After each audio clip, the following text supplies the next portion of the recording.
లో ఒక వ్యక్తి కలకలం రిపాడు. మహారాష్ట్ర అసెంబ్లీ ఎదురుగా ఉన్న చెట్టెక్కాడు. అక్కడి నుంచి దూకేశానని బెదిరించడంతో పెద్ద సీన్ క్రియేట్ అయింది. పోలీసులు ఇతర ప్రభుత్వ విభాగాల అధికారులు ఉరుకులు పరుగులు పెట్టారు. అసెంబ్లీ ఎదురుగా ఈ ఘటన జరగడంతో అధికారులు అప్రమత్తమయ్యారు. చెట్టు దిగి కిందకు రమ్మని అధికారులు చెప్తున్నా అక్కడి నుంచి దూకేస్తానని సదరు వ్యక్తి చెప్పడంతో వెంటనే అగ్నిమాపక సిబ్బందికి సమాచారం ఇచ్చారు. వారు ప్రత్యేక క్రేన్ సాయంతో చెట్టుపై ఉన్న వ్యక్తిని క్షేమంగా పట్టుకుని కిందకి తీసుకొచ్చారు. దీంతో అంతా ఊపిరి పీల్చుకున్నారు. ఆ వ్యక్తి మానసిక స్థితిపై అధికారులు అనుమానాలు వ్యక్తం చేస్తున్నారు. అయితే వైద్య పరీక్షల తర్వాత అదుపులోకి తీసుకుని ప్రశ్నించాలని చూస్తున్నారు. ఏది ఏమైనా అసెంబ్లీ ఎదురుగా నిత్యం రద్దీగా ఉండే ప్రాంతాల్లో ఇలా చెట్టు ఎక్కి ఒక వ్యక్తి హల్చల్ చేయడం కాసేపు టెన్షన్ క్రియేట్ చేసింది.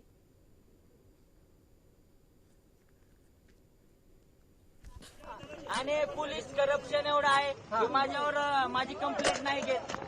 आरटीओ ला बी भ्रष्टाचार होतो. एवढं मोठं पोलीस लॉ तोडते, गाडीची चावी घेते.